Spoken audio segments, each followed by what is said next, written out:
Kita beralih ke informasi lainnya, pemirsa. Negosiasi divestasi saham PT Vale Indonesia Tbk, emiten berkode saham Inco sebesar 14% ke Mind ID diakui Menteri BUMN Erick Thohir hingga saat ini masih dalam proses.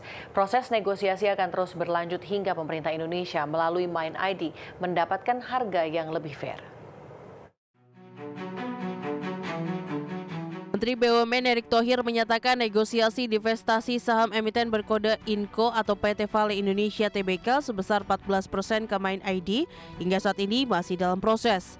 Erick pun mengatakan proses negosiasi ini akan terus berlanjut hingga pemerintah Indonesia melalui Mind ID mendapatkan harga yang lebih fair, karena hingga saat ini harga yang ditawarkan Vale ke Mind ID dipandang pemerintah masih cukup tinggi. Justru kita menjaga keseimbangan itu. Nah sama Vale posisi sama. Ya, kita harus 34%, kita udah ngalah nggak 51.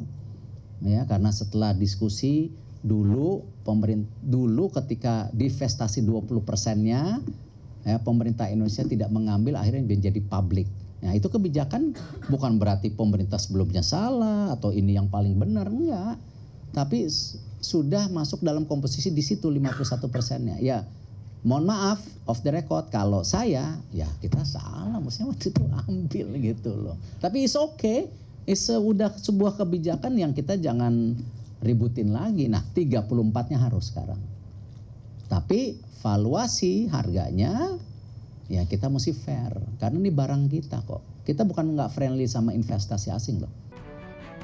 Pelepasan saham Vale sebesar 51% merupakan suatu syarat yang harus dipenuhi untuk perpanjangan kontrak karya yang akan berakhir 28 Desember 2025. Pasalnya hingga saat ini saham Vale yang dimiliki Indonesia baru 40%, terdiri dari 20% saham yang dipegang publik melalui PT Bursa Efek Indonesia, serta 20%-nya lagi dimiliki pemerintah. Sehingga bila harus memenuhi persyaratan kontrak karya, maka Vale Indonesia harus melepas lagi saham ke pemerintah melalui Mind ID sebesar 14%. Dari Jakarta, Ricky Anwardi, IDX Channel.